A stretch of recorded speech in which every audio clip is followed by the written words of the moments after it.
Hey guys, I'm doing it finally. Um, I was debating. I feel like a lot of people do like best of videos and worst of videos. Um, Also, sorry, I'm just like so exhausted.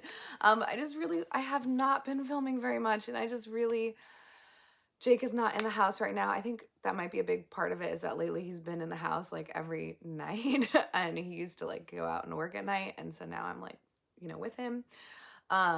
So finding time to film in general is hard, but also we've just been like very busy, like really, really busy, and I'll explain more at a later date.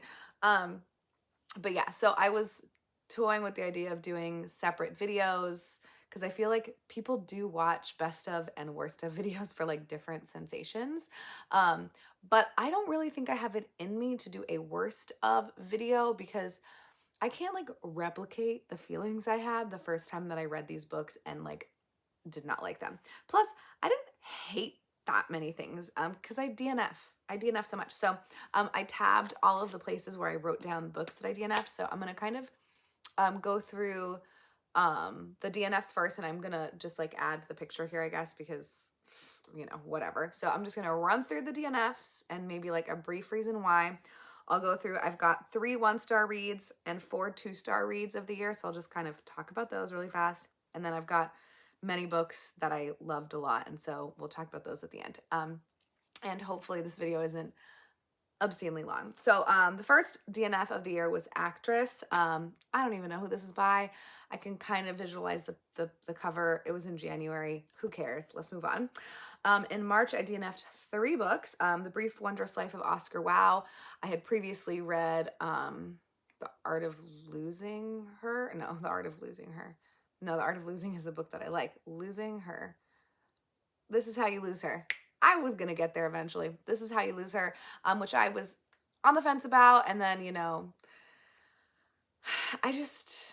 I feel like there was a lot of stuff in there that just made me uncomfortable. And even though, it's of its time and like blah, blah, blah, whatever, that doesn't mean I have to read it. I also DNF'd Traffic, which was one of those Penguin, the Little Black Classics books. I think it's John Ruskin, maybe, or something like that. And DNFing that opened the door to me realizing that I don't need to keep every single one of those Little Black Classics because I don't like all of them. And so now I feel much better about releasing. I don't need to keep every single thing that's in a collection. That's fine. So that really kind of like, put a pep in my step a little bit. I also DNF'd Where Monsters Dwell, which is a mystery book. I forget where the author is from. I want to say like Norway, maybe. And it's like back and forth between like the time of the monks and present day, maybe, and a murder situation. And the writing was not for me. So those were the 3 in March. And then in April, I DNF'd 2. My Name is Lucy Barton. Boo, not for me. And Visions of Cody by Jack Kerouac. My Name is Lucy Barton, probably fine. Just like I could not care less. And Visions of Cody, while I tried to read this book, also could not care less. And it's like pulling teeth. At least My Name is Lucy Barton, like it's physically possible to read it without like feeling unhappy. But yeah, I just not into it. In June, I DNF'd 3 books. Actually, I guess technically 2 DNFs and an unhaul. I DNF'd The Adventures of Sherlock Holmes, which is the 3rd book in the Sherlock Holmes series. Again, I usually like narcissistic men, and not like in real life, obviously, just in literature and movies. But I usually like those characters make me laugh, but I just like could not care less about Sherlock Holmes. I don't like him as a character. And so I also unhauled Valley of Fear, which I think is like book 6 or 7 in the series. My life is just the same. That's fine. And I also DNF'd Shanghai Girls because it made me like feel ick a little bit also in one of those situations where I just like what am I reading right now? I don't even understand. So I just got rid of it. Then I DNF'd July. In July, I DNF'd The Swan Gondola. This was like just too cutesy for me. It definitely has an audience and it's not me. In August, I DNF'd Hallelujah, which is one of the books that I bought at Wordstock or the Portland Book Festival from like it was, I think it's self-published, and so I bought it from, the author. And so always in those situations you feel like when they're trying to hand sell you their book, you feel like, I feel like I should buy it, but then you just never read it, and then so I just got rid of it. I'm sorry, person. I tried to read a little bit of it, but I couldn't. Oh, look how cute these, like, the guinea pig,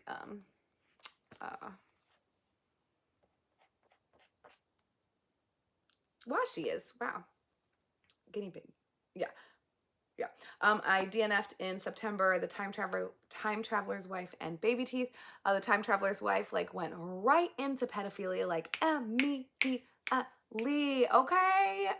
Ew. I understand that she's your wife and that you will marry her adult version later, but, like, it's gross for me. And maybe it was from her perspective, but, like, talking about how she's, like, 16 or 17 and, like, wanting to rip his clothes off and him, like, being good and waiting till she's 18. And it's just like, ugh. The, like, idea of going back in time and, like, boning a teenage version of your wife just did not sit well with me. So I DNF'd it again immediately. I know, like, everyone loves this book, and I think the problem is that everyone read it 10 or 15 years ago. And if you read it right now, I don't know if you would love it. Maybe you would. Maybe there's more later on in it that I did not have the patience to get to. I think that's a big problem when you DNF books. Like, you're not giving the patience to the author. But again, my time is valuable too. And then Baby Teeth, it just, who cares? And then in November, I DNF'd Come As You Are, and It's Not My Fault. Come As You Are was on my card of shame. And it's, like, about sexual health, I guess. I thought it was going to be more of, like, a science-based book, and it's definitely more of a self-help book with, like, worksheets and stuff, and that's just not what I thought I was getting into with the book. And also I'm just, like, not interested in the subject anymore. And It's Not My Fault is a memoir by a woman that lived in Long Beach and gave her book to Jake. And it's, again, just about her, like, having sex and drinking. And I was, you know, into that kind of book when I was 18 and 19 before I did those things. But now that I'm an adult, like, I just don't care. So those are the books that I DNF'd. I don't know how many that was. Maybe I'll count and put it on the screen. It probably won't. Now let's get to my least favorite books of the year. So I've got 3 at the bottom. 2 of them are BookTube prize books, which is funny because, like, most of my favorite books are BookTube prize books too. But anyway, so the bottom 3 are The Slaughterman's Daughter by Yaniv Itzkovitz, translated by Or Sharf. And again, it's going to be a little bit hard for me to, maybe I'm just going to make this 2 separate videos because I'm already at 7 ding dong minutes. We'll just do 2 separate videos. Anyways, yeah, I just did not like this book. There were so many things about it. And again, now I'm like, what was it about it specifically? I did not like the writing, and it just, like, so much of it was just ridiculous. I cannot remember. So I'm sorry. This is why I said I just can't. I will link below my original thoughts on the book because I had a lot of them and I did not like this book. Then also All the Frequent Troubles of Our Days, the true story of the American woman at the heart of the German resistance to Hitler by Rebecca Donner. So, like, what are we doing? Why are we publishing these books? I just don't care.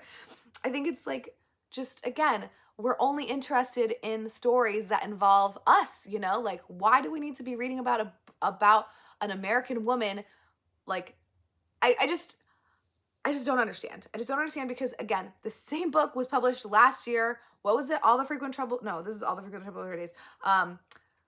Some other book about another American woman who, like, really did this amazing thing. And I just, maybe it's because we have all of these books about men doing amazing things, and so we're trying to, like, counteract it. But, like, we can counteract it with books by not American white women. Like, I just literally don't understand. There's so many. I just couldn't. I skim read it. I hate read it. I did not like it structurally. Also, now that I'm remembering more about the book, structurally, it was ridiculous. There's, like, a section here, a section there, a section there. Like, it was very disjointed. It was really random. It felt like someone had a bunch of note cards and glued them together in whatever order they wanted to.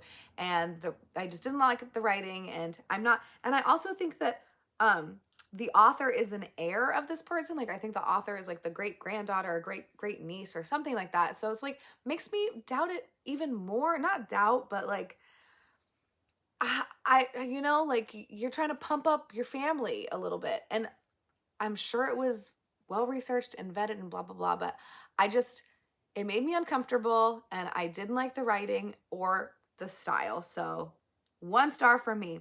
And the last 1 star book is What Might Have Been by Holly Miller. And I read this for book club, and again, I couldn't go to the book club meeting because I had a slight sore throat and I was fine. So I wish I would have gone. But this is some terrible romance, sliding doors situation. And it's just the most predictable crap ever. You know, we've got our girl. What's her name?